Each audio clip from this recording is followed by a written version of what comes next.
গেল মঙ্গলবার ভারতের পার্লামেন্টের নিম্নকক্ষ লোকসভার ৫৪৩ জন এমপিকে নির্বাচিত করেছে দেশটির জনগণ। ভোটের ফল বলছে সরকার গঠনের জন্য প্রয়োজনীয় ২৭২ আসনের অনেকটা আগেই থামতে হয়েছে বিজেপিকে। তবে বিজেপির নেতৃত্বাধীন জোট এনডিএর শরিক দলগুলোর সহায়তায় সরকার গঠন করতে চলেছে পদ্ম শিবিরই। এক্ষেত্রে গুরুত্বপূর্ণ ভূমিকা পালন করতে চলেছে নীতীশ কুমারের জেডিইউ এবং চন্দ্রবাবু নাইডুর টিডিপি। সম্প্রতি অন্য পেশা থেকে সক্রিয় রাজনীতিতে আসা এবং ভোটে দাঁড়ানোর ঘটনা বেড়েছে ভারতে। অনেকেই মনে করেন বিকল্প জীবিকার সন্ধানেই অন্য পেশা ছেড়ে লোকসভার এমপি হতে চান তারা।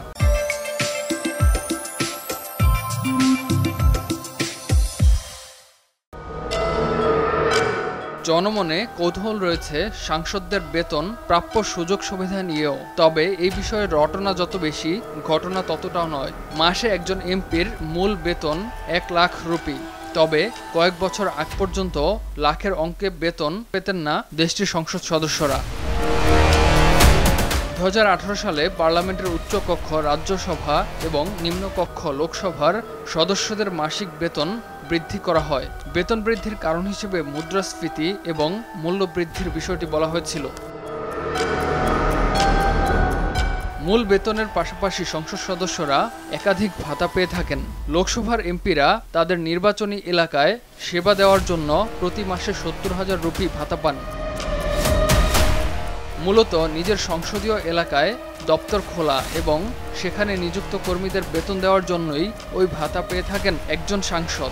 এছাড়া লোকসভার একজন সাংসদ নিজস্ব দপ্তর চালানোর জন্য প্রতি মাসে ৬০,০০০ রুপি ভাতা পেয়ে থাকেন। এই টাকায় সংসদ সদস্য নিজের দপ্তরে কর্মী নিয়োগ করে থাকেন।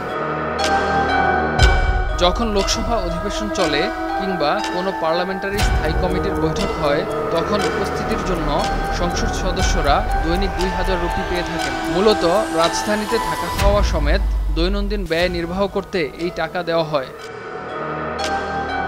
একজন লোকসভা সাংসদ দেশের মধ্যে বছরে ৩৪ বার বিনামূল্যে বিমান সফর করতে পারেন। এই সফরে সাংসদের সঙ্গে তার নিকটাত্মীয়রাও থাকতে পারেন। এছাড়াও সারা বছর বিনামূল্যে ট্রেনের প্রথম শ্রেণীর কামরার সুবিধা নিতে পারেন সাংসদরা। নিজের লোকসভা কেন্দ্রে গাড়ি নিয়ে ঘুরলে জ্বালানি তেলের খরচও দেওয়া হয় এমপিদের।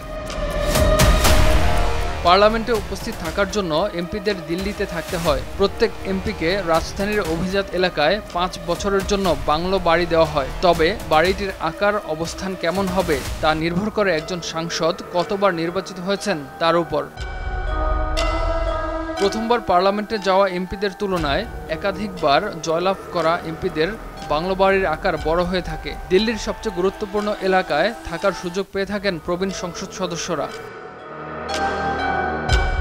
যারা কোনো কারণে সরকারি বাংলো বা হোস্টেলে থাকতে চান না, তাদের বাড়ি ভাড়া বাবদ মাসে ২ লাখ রুপি দেওয়া হয়। একজন সাংসদ এবং তার নিকটাত্মীয়রা সরকারি স্বাস্থ্য প্রকল্পের আওতায় বিনামূল্যে চিকিৎসা সেবা পেয়ে থাকেন। সেক্ষেত্রে তাদেরকে দেশের যে কোনো সরকারি হাসপাতাল এবং প্রকল্পের আওতাধীন নির্দিষ্ট কিছু বেসরকারি হাসপাতালে যেতে হয়। প্রতি বছর শুধু ফোন খরচ বাবদ একজন সাংসদকে ১.৫ লাখ টাকা দেওয়া হয়। এছাড়া সাংসদ তার বাড়ি এবং দপ্তরে বিনামূল্যে উচ্চগতির ইন্টারনেট পরিষেবা পেয়ে থাকেন।